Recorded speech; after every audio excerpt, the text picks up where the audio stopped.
দেশের বিভিন্ন স্থানে সভা সমাবেশ ও মানববন্ধনের আরো খবর জানাচ্ছেন নাদিরা সুলতানা। ভারতে মুসলমানদের উপর হামলা ও সীমান্ত হত্যা বন্ধ, হাদির খুনির বিচার নিশ্চিতের দাবিতে বরিশালে বিক্ষোভ সমাবেশ করেছে শিক্ষার্থীরা। শরীয়তপুর সদর হাসপাতালে চিকিৎসকের উপর হামলার প্রতিবাদে বিক্ষোভ সমাবেশ করা হয়েছে। বিক্ষোভ মানববন্ধন করা হয়েছে রংপুরে। বাড়তি কর আরোপের সিদ্ধান্ত প্রত্যাহারের দাবিতে রাঙামাটিতে মানববন্ধন প্রতিবাদ সমাবেশ করেছে সাধারণ বাইকাররা। মানববন্ধন করা হয়েছে যশোরে। বান্দরবানের বাগমারা বাজারে ভয়াবহ অগ্নিকাণ্ডে ৫০টি দোকান ও বসতঘর পুড়ে গেছে। এতে কোটি টাকার ক্ষতি হয়েছে বলে ধারণা ফায়ার সার্ভিসের।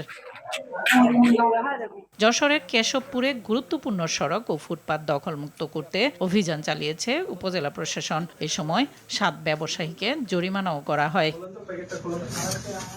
ঈদুল আজহা সামনে রেখে গরুর হাট ও পশু পরিবহনে নিরাপত্তা বাড়ানোর কথা জানিয়েছেন চট্টগ্রামের পুলিশ সুপার মাসুদ আলম। নিজ কার্যালয়ে গণমাধ্যম কর্মীদের সঙ্গে মতবিনিময় সভায় তিনি এসব কথা বলেন।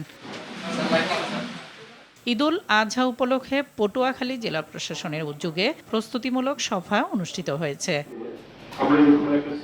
কুমিল্লার মেঘনায় এনসিপির পদযাত্রায় অংশ নেন দলের দক্ষিণাঞ্চলীয় মুখ্য সংগঠক এবং কুমিল্লা ৪ আসনের সংসদ সদস্য হাসনাত আব্দুল্লাহ। উপজেলা পরিষদ মাঠে অনুষ্ঠানে শতাধিক ব্যক্তি এনসিপিতে যোগ দেন।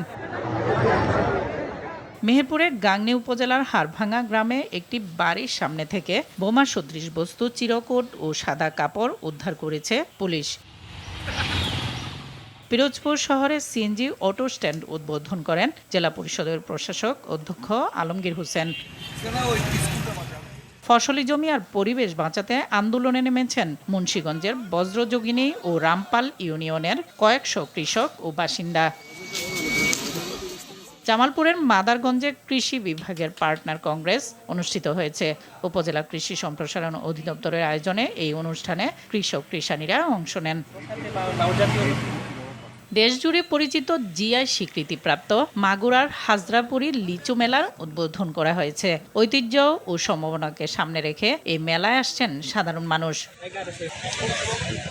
নাদিরা সুলতানা, RTV।